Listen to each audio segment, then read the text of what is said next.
Hello, everyone. My name is Kaylee Cogburn, and today I'm going to be talking about my Module 6 assignment for my marketing class. We are going over advertising currently, so therefore we have three different types of advertising that we had to do a little research on. The first one is pioneering, and then we have competitive and comparative. For for my pioneering example, I used Apple. They did a Macintosh computer in 1984, and they released this first ad at the Super Bowl 17. They used storytelling and endorsement to kind of show that kind of appeal for the viewers. And so we're going to take a look. This is my Word document for the assignment.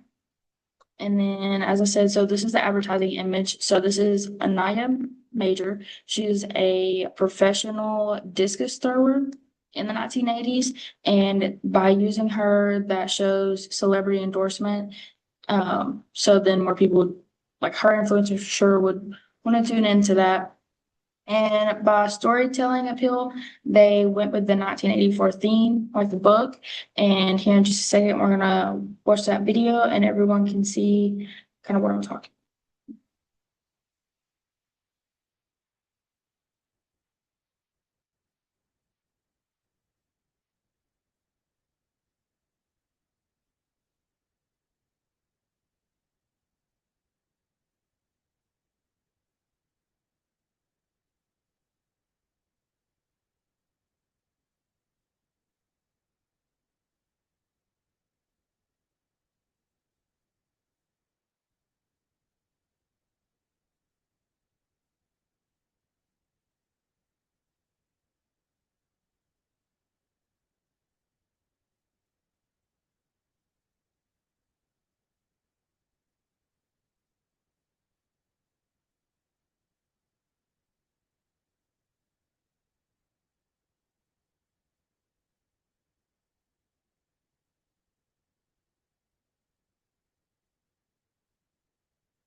So now, like I said, that was pioneering advertising. So they started out in the introductory phase with that. It was something brand new they had never done before, and they was putting it out there into the public.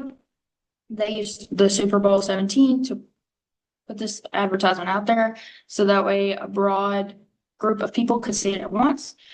As I said, they use the storytelling. So as you've seen in the video, the Big Brother type of aspect, the people were all kind of brainwashed. They were just seeing a big TV, and then now they were getting this ad for this single-use personal computer.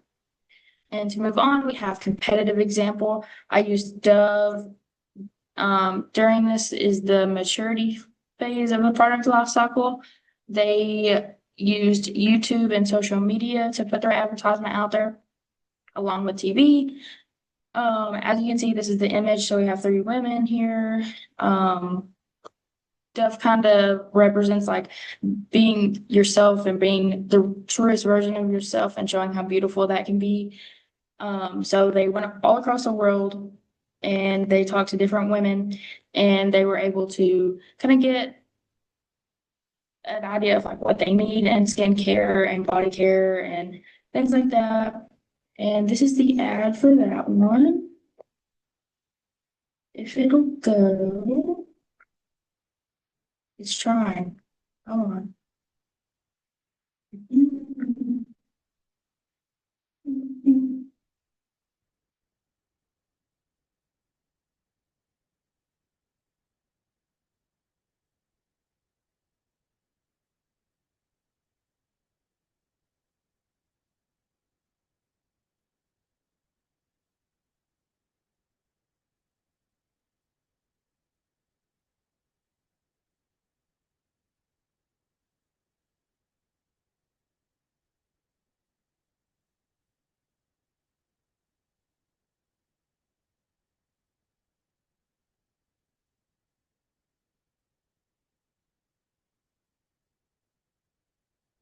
Okay, sorry about that delay, but as I said,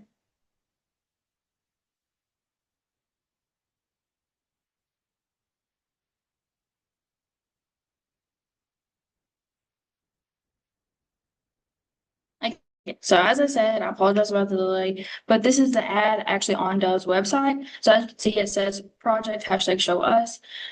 This is just talking about showing the real true versions of each and every woman. It shows their different stories and even how they use the products to make themselves feel better each day. And moving on, we have the comparative advertising example.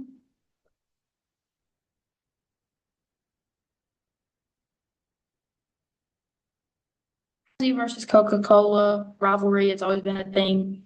And so for this ad, they went back to 1975 when Pepsi first did a Take the Pepsi challenge.